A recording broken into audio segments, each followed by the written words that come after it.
Seja bem-vindo a mais um vídeo do meu canal. Estou aqui com o Vitor Duarte, da Suno Asset. Tudo bom, Vitor? Tudo bem, Thiago? Hoje a gente vai falar sobre Sunofia, né? A Suno é uma empresa que tem um histórico muito bom nas carteiras recomendadas de ações, de fundos imobiliários, renda variável em geral. E a gente nunca fez aquele truquezinho de matar as carteiras que estão indo mal. A gente sabe que tem research que faz isso. O cara cria 10 carteiras que vão mal, ele mata. As que vão bem, deixa lá. Não. Na Suno a gente tem todas as carteiras desde o começo.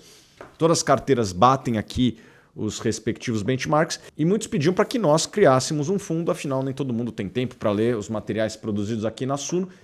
A Suno Asset criou o Sunofia, certo, Vitor? Certo. A gente criou para atender público em geral e aquele assinante, Thiago, que tem assinante que entra todo dia no site, na área do investidor. Tem assinante que entra toda semana, tem assinante que entra todo mês. E às vezes a pessoa que entrou todo mês, 4 semanas depois, a gente deu uma recomendação, ele foi ler 4 semanas depois, já subiu 20%, ele não consegue acompanhar. A vida hoje é muito corrida, muito difícil acompanhar.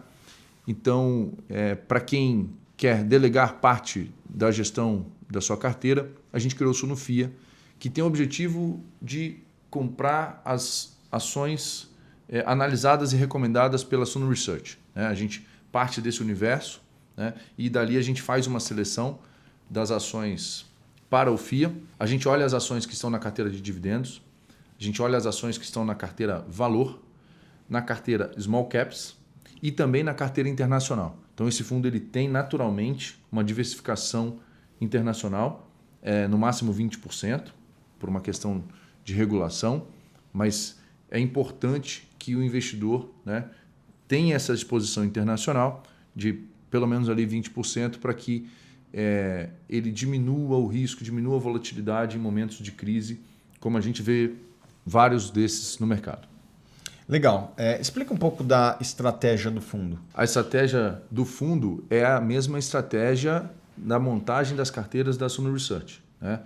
Somos Value Investors, a gente olha a qualidade dos ativos, foco no longo prazo, a gente monta as posições no fundo depois que a Research publicou. Isso é importante, né? Algumas pessoas podem pensar que o fundo monta antes, isso não acontece. A gente não sabe. A gente na Asset não sabe quais são as ações que passarão a ser recomendadas pela Research.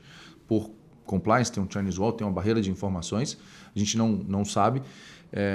E só compra depois, por isso a gente só compra depois que as recomendações foram publicadas. Se eventualmente, por um acidente, a gente souber antes, a gente vai ter que continuar não comprando antes, porque você comprar um valor mobiliário, uma ação, com uma informação privilegiada, é um crime, é um crime passível de ser processado pela CVM, e a gente não está aqui para isso. A gente é bastante correto e só usa a informação que é pública, para que a gente não tenha nenhum problema e que a gente trate todas as pessoas de forma igual. Então, o assinante também está lendo o relatório pela manhã, a gente também está lendo o relatório pela manhã, e aí quando o pregão abre, que a gente começa a fazer as alocações quando forem, quando o preço estiver abaixo do preço teto, quando, enfim, tiver um momento correto para aquela ação, para aquele setor. E uma característica importante de destacar é que a gente não fica girando a carteira toda hora. A gente investe nas empresas e fica com elas por um bom tempo. O fundamento da empresa não muda de segunda para quarta, de quarta para segunda-feira de novo, no final de semana. Então, a gente gira muito pouco mesmo. A gente deve ser um dos fundos que menos gira a carteira no mercado. Uma prova que somos investidores realmente de longo prazo. Não é aquele investidor de longo prazo que compra de manhã, de tarde subiu 3%, vende, deixa de ser de longo prazo. Não, é de longo prazo mesmo. A gente vai sempre comprando as ações. Aquelas que caem mais a gente compra um pouquinho mais, aquelas que subiram a gente compra um pouco menos, mas sempre comprando as ações e sem ficar fazendo giro. E quantificando essa informação de investidor de longo prazo, de girar pouco, a gente nos impôs um limite de no máximo 1% por semana. Girar no máximo 1% por semana. Se a gente se manter nessa nossa meta interna, isso nos qualifica como um dos fundos que menor gira no mercado. Ou seja, de fato, um investidor de longo prazo nas empresas, certo? Exato. Para ficar alinhado com a nossa estratégia e também gerar menos custos de transação para o cotista. Legal, Vitor. Você falou uma coisa importante, que as ideias originam na research e você faz uma alocação seguindo as ideias da research. E eu acho que é importante falar duas coisas muito importantes aqui, pessoas e processos. Eu acredito que a Suno chegou aqui fazendo recomendações que superam as médias dos seus respectivos mercados, muito porque a gente investe muito em pessoas e processos. Hoje eu vou falar um pouquinho mais de pessoas aqui na Suno Research, né, que origina as ideias para que o Vitor, vamos dizer assim, quase que copie as ideias. Não tem nenhuma ação no fundo que não esteja nas carteiras recomendadas. E falando de pessoas, eu acredito que uma empresa de investimentos ela tem que ter pessoas que tenham capacidade analítica para entregar resultados acima da média. Basicamente, você tem que recrutar, treinar, motivar e manter essas pessoas motivadas. O time de análise da Suno tem um giro muito baixo dessas pessoas, o que mostra que a gente tem mantido essas pessoas no time, né? Um giro mínimo ali na research, né?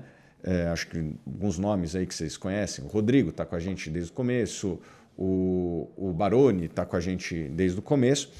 E a gente tem um processo de recrutamento que eu acho que nos qualifica como uma empresa única, né? Vou dar aqui 2 exemplos, né? A gente fez o Suno Challenge, que tinha 5.000 candidatos para apenas 4 vagas, só entrou cientista da NASA. Ainda bem que você me contratou antes, hein? Eu não passava no processo. E eu também. É uma relação candidato-vaga igual à medicina da USP, 10 vezes mais competitivo que a Blackstone, que é provavelmente a maior gestora de fundos ativos do mundo, né? Então, de fato, está entrando pessoas muito bem qualificadas, o que deveria garantir pessoas com uma profundidade analítica bastante acima da média. E, além disso, a gente tem também o Certifiquei, que é uma escola para capacitação de profissionais, né? Entre eles, analistas CNPI. Fizemos uma campanha que vendemos por R$1, nem foi para a Suno, né? Foi para a Hotmart, lá que é o nosso parceiro, a plataforma que fica os nossos cursos. 114 mil cursos. E, obviamente, que lá também é um celeiro para nós aqui, né? A gente fica de olho em quem está se destacando, em quem está indo bem nos simulados e tal. E, obviamente, que a gente faz que nem a categoria de base de um bom clube de futebol. Os talentos ali a gente está de olho, né? Temos olheiros ali para trazer para a Suno Asset e também para a Suno Research. Com isso, eu acredito que a gente tem aqui uma capacidade única, nem todas as assets no mercado têm essa capacidade de contratar talentos, sobretudo jovens talentos, né? Tem vários aqui na Suno, pessoas que eu tenho grande admiração e posso te falar sem engano. Essas pessoas estão na minha frente quando eu tinha a idade delas, né? Pessoas ali abaixo de 25 anos que vêm num nível altíssimo e é isso que a gente quer aqui na Suno. Recrutar, manter, treinar, né? Temos aí uma pessoa exclusivamente para treinamento lá na Suno Research, para justamente investir na contínua capacitação das pessoas que estão lá. Temos o call matinal, toda segunda a sexta, eu estou lá às 10 horas da manhã com o time, um call, a gente pega pesado com a turma, mas é porque é isso que as pessoas esperam de nós, né? Todas as carteiras da Suno performaram acima da média, sem aquele truque sujo que eu falei anteriormente. Por quê? Porque a gente recruta, treina, mantém talentos, acho que como poucas empresas no mercado financeiro, e os resultados estão aí. Todas as carteiras da Suno superam as médias de mercado, certo? Exatamente. Bom, Vitor, quais são aí algumas das maiores posições do fundo, só para contextualizar para quem está nos acompanhando? Eu vou dar 3 exemplos aqui, só que eu vou pedir para você, como analista, falar um pouco das empresas, né? A gente gosta muito de Banco do Brasil, BBAS3 é uma posição relevante no fundo. A gente acredita que o posicionamento da empresa, né? A qualidade da empresa, a qualidade do resultado da empresa e comparando com o preço é algo que merece ser uma posição de destaque no FIA E eu queria ouvir de você, Thiago, o que você acha de Banco do Brasil? Eu acho que o que chama atenção no Banco do Brasil são os resultados e o preço. Vamos falar de resultado, né? É uma empresa que deve entregar esse ano um lucro provavelmente perto de 20 bilhões de reais. Tem tudo para ser o lucro mais forte da história do Banco do Brasil, mais de 200 anos, tende a ser o resultado mais forte. O banco está com uma Basileia muito sólida, né, que seria um índice que avalia a solidez financeira da instituição, níveis de inadimplência totalmente sob controle. E duas coisas que chamam a atenção, Vitor, é a parte de investimentos e a parte digital. E por que eu chamo a atenção para essas duas áreas? Porque são as duas áreas mais quentes no mercado. Está todo mundo de olho nessas duas, vamos dizer assim, divisões do mercado financeiro, né? Bancos digitais, está todo mundo de olho, né? O Nubank vai abrir capital, o Banco Inter abriu capital e a ação foi um fenômeno e tal. E quando a gente vai analisar, os usuários do Banco do Brasil avaliam a experiência como muito boa. É o banco mais bem avaliado na App Store e é também muito bem avaliado na loja Google Play lá do Android, né? Então, o consumidor está dando um voto ali de que a experiência digital do Banco do Brasil é muito boa. Eu fiz essa pesquisa também entre os meus seguidores e o BTG e o Banco do Brasil foram os mais bem avaliados aplicativos do sistema bancário brasileiro.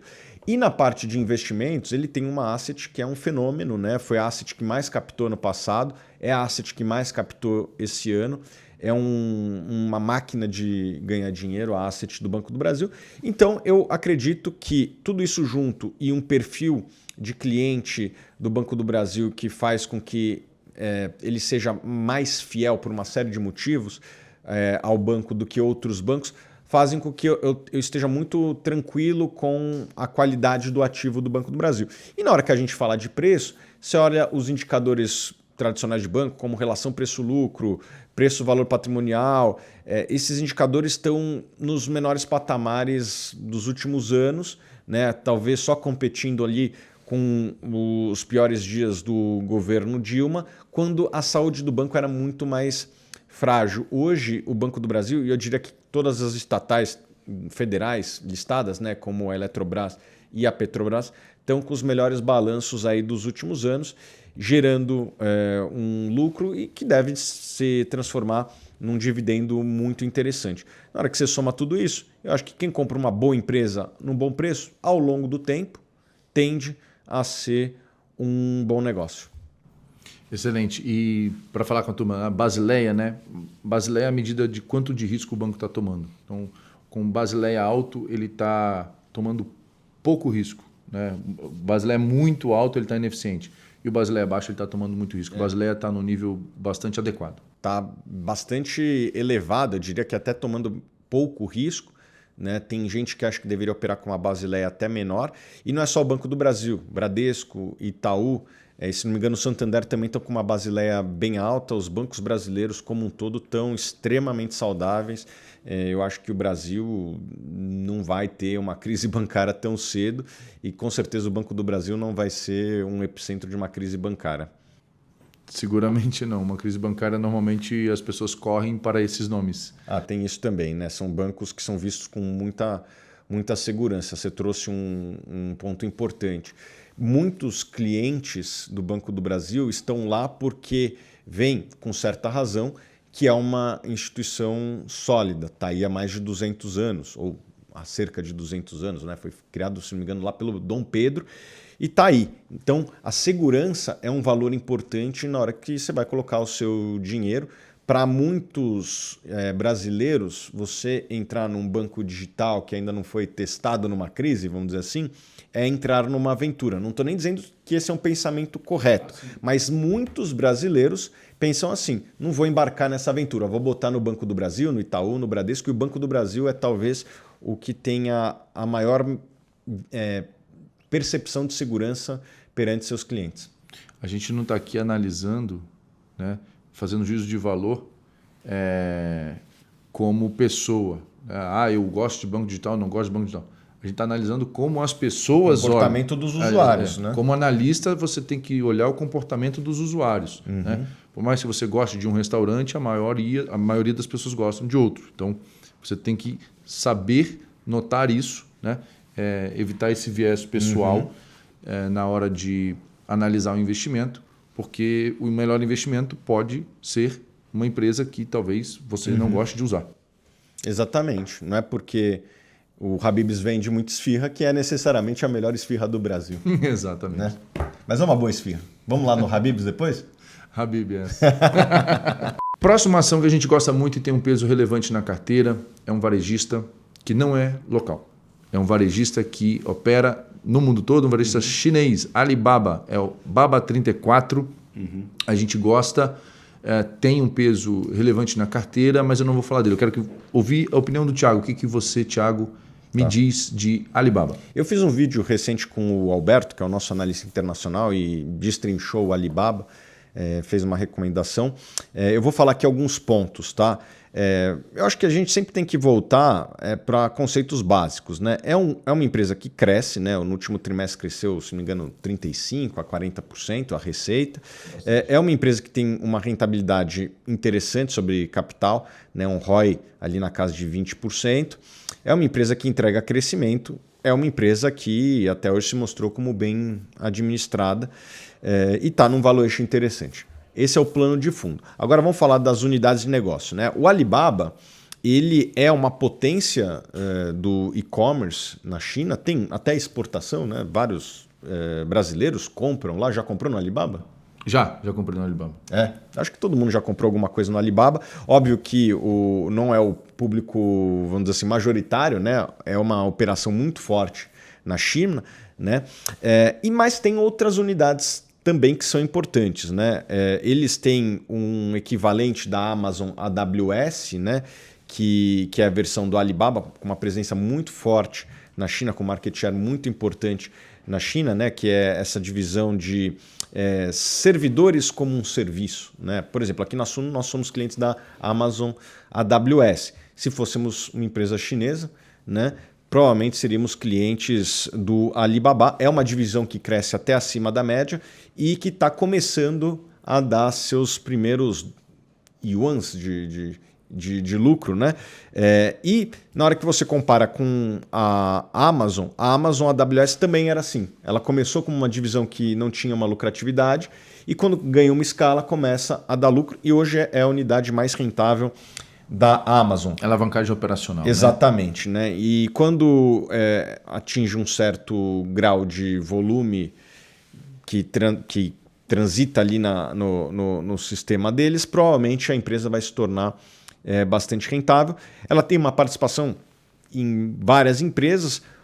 Óbvio que uma que chama mais atenção é a Ant Financial, né? Que é uma instituição financeira da China, bastante interessante. Ia fazer IPO, voltar atrás, não vão fazer, mas ainda assim tem algum valor aquilo lá. Então, na hora que se soma tudo isso, acho que é um ecossistema único, né? É uma empresa bastante complexa, eu reconheço, talvez seja o case mais complexo das ações indicadas por toda a Suno, mas é uma empresa que tem todas essas características que a gente gosta. E uma coisa interessante, não só da Alibaba, mas todas as empresas estrangeiras, é que foge um pouco dessa volatilidade do nosso país, né? Então, quando você compra Alibaba, você está correndo um risco de China, né? Que pode não ser bom todos os dias, mas pelo menos descorrelaciona das demais empresas do Brasil. E acredito que isso talvez tenha sido um motivo para você ter colocado lá um percentual relevante no fundo. Sem dúvida nenhuma, quando...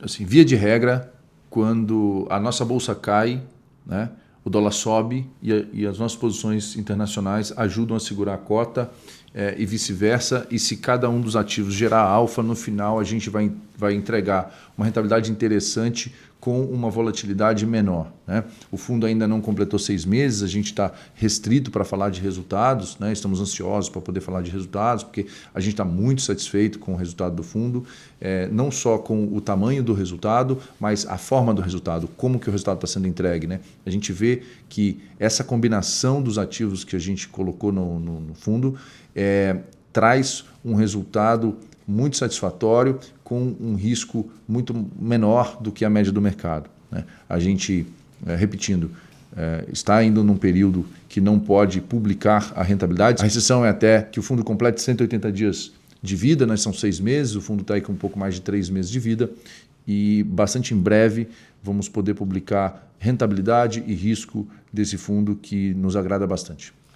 Uma última posição aqui, né, que a gente falou de um banco, a gente falou de uma varejista internacional. Que também tem instituição financeira dentro. Eu queria falar da terceira posição que a gente tem no nosso fundo, que é Boa Safra, Soja 3, que é agronegócio, né, que é 25% a 30% do PIB do Brasil, está pouco representado no mercado de capitais, e esse é um nome que a gente gosta bastante, que também tem uma dinâmica um pouco mais independente de Brasil, né?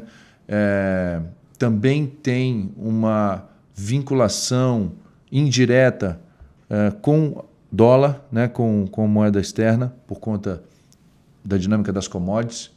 E eu queria ouvir de você, Thiago, o que você, como analista, acha de Boa Safra, Soja 3? Bom, Vitor, eu sempre gosto de voltar para o básico, né? É uma empresa que tem algumas características até, de certa forma, parecidas com o Alibaba que a gente falou agora há pouco. É uma empresa que tem um crescimento acima da média, está construindo 2 plantas importantes que devem ampliar a capacidade da empresa, talvez em 50%, 60%. Então, tem um crescimento. O agronegócio mesmo tem um crescimento muito forte, sobretudo a cadeia da soja, né, que é onde a Boa Safra está inserida. Ela é uma fornecedora de insumos para a produção de soja. E qualquer janela que você analisa a produção de soja no Brasil, 5, 10, 15, 20 anos, a produção cresceu ali entre 5% e 6%, muito acima do PIB, e o consumo de insumos tem sido até mais intenso do que isso, que é o que a Boa Safra produz. E eu acredito que com a urbanização da Ásia, né, Índia, o Uzbequistão, né, o Turcomenistão, o Uzbequistão, soma todos esses países ali, Filipinas, Tailândia, Vietnã, a África também, né, Nigéria, Egito, você soma 100 milhões de pessoas aqui, 200 milhões ali, 1 bilhão de pessoas ali, quando você vê é muita gente, né? E quando essas pessoas passam ali da faixa dos $2.000 de renda per capita, né? Que eu espero que o Brasil nunca volte. O Brasil já foi $12.000 por ano, né? Hoje está, infelizmente, na casa de 7, precisamos voltar. Mas na hora que passa dos 2.000, o consumo de carne explode e nem todo mundo sabe disso. Mas para produzir carne você precisa de muito alimento, né? O boi, o frango, o porco, eles comem muitos grãos, né? Para produzir Na ração vai soja, vai milho. A ração de frango, né? Para produzir 1 quilo de frango você precisa de 3,5 kg de soja e milho, né? E obviamente que quando esses países eles passam ali da faixa dos $2.000 e tem vários desses países passando, o consumo de carne explode, né? Isso é muito bom para o Brasil, para o agronegócio e para toda a cadeia da soja, porque para produzir mais carne precisa de mais soja, né? Não é que o pessoal come soja, até tem, né? O pessoal vai no japonês, você come aqueles yamame, sei lá como é que chama. Gosto. Eu até como, mas na verdade a gente consome soja e nem está sabendo através das carnes, né? E essa é uma empresa que produz para esse segmento, que o Brasil é muito competitivo, e eu diria que a cadeia da soja está muito mais exposta a estes países, a economia global, né, sobretudo emergente, do que a economia nacional. O que acontece no Congresso, o que o presidente fala, o que acontece no Ministério da Economia, impacta muito pouco. Dá para até argumentar que quando vai mal, o agro vai bem, porque é exportador. O dólar sobe, em teoria, é bom para o agronegócio. Obviamente que ele também tem custos em dólar, né? Mas, em geral, a alta do dólar tende a ser bom não só para o agronegócio, mas para todo exportador. Para a Vale, para a Tupi, para a VEG, para a Embraer. tende a ser bom, né? Então você tem uma empresa que cresce com um ROI fenomenal das empresas listadas do agronegócio, é provavelmente a empresa de maior rentabilidade sobre capital empregado. Gosto muito da administração, né? O Marino, que é um dos fundadores, é um cara jovem, é um cara que criou muito valor para os seus acionistas, né? Criou do zero uma empresa bastante vencedora e que é negociada a 15, 16 vezes o lucro, que eu acho que é um valuation interessante para uma empresa que reúne todas essas características. É uma empresa que está muito bem capitalizada, né? Tem ali, acho que 300, 400 milhões de reais em caixa. A oferta foi toda primária, né? A oferta foi toda primária, isso é um recado importante que é passado, significa que os acionistas não estão saindo do negócio, né? Os fundadores não estão saindo do negócio, pelo contrário, eles estão trazendo recursos para poder fazer esses investimentos. Eu acho que a empresa tem condição de adicionar uma planta a mais por ano nos próximos 5 anos, talvez nos próximos 10 anos, e isso significa mais receita, mais rentabilidade. E tem uma coisa interessante, essas plantas novas, elas são mais modernas, elas têm capacidade maior, a tendência é que elas tenham uma rentabilidade melhor que as plantas anteriores, que já têm uma rentabilidade muito boa. Então, quando você tem crescimento com rentabilidade, eu acho que a tendência ao longo do tempo é uma criação de valor para o acionista. É por isso que a gente gosta de Soja 3, que tem características parecidas com a Alibaba na hora que se analisa os números por cima. Né? É uma empresa que cresce com rentabilidade, gerando caixa. Né? Tanto é que as duas empresas são caixa líquido. Né? Óbvio que cada uma na sua proporção. Né? A Alibaba é um monstro. A Alibaba tem acho que 60, 70 bilhões de dólares em caixa. A Boa Safra tem 300, 400 milhões de reais de caixa, mas elas crescem com rentabilidade. Eu gosto de negócios com essas características porque isso é uma geração de valor para os acionistas. Eu já investi em várias empresas com essas características, né? Google, Apple, Facebook são empresas que têm essas características. Eu acho que hoje essas empresas na média estão com valuation um pouquinho mais acima do que eu gostaria, por isso a gente está comprando essas empresas. Mas eu acredito que comprar empresas com essas características tendem a ser um bom negócio ao longo do tempo. E Boa Safra tem essas características que a gente sempre busca. Eu gostaria de ressaltar de Boa Safra que é um mercado ainda muito pulverizado. Né? O líder de mercado tem um market share muito pequeno ainda.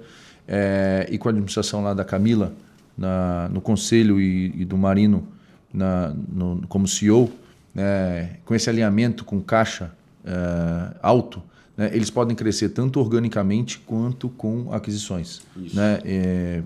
Seja fazendo aquisições ou ganhando realmente pizza aí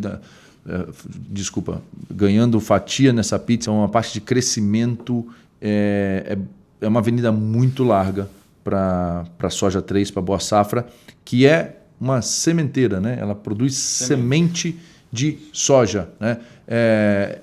Além do mercado de soja crescer, tem cada vez mais, né? Em vez do produtor fazer a própria semente, que é um pouco ineficiente, ele compra a semente de quem é especializado, quem tem tecnologia, quem tem eficiência. Então, mais uma avenida de crescimento para a Soja 3. Legal. E, Vitor, quem quiser aplicar no Sunofia, como faz? Está em quais plataformas? Boa, quem quiser investir no Sunofia pode acessar a Suno Digital, tem um link aqui para acessar a Suno Digital e também está disponível no Banco Inter. São os 2 lugares que estão disponíveis para aplicação no Sunofia. Vai ter mais plataformas no futuro, certo? Bastante em breve, muito em breve. Obrigado, Vitor, muito obrigado. Se você gostou desse vídeo, dá um joinha, se inscreve no canal e a gente se vê nos próximos vídeos.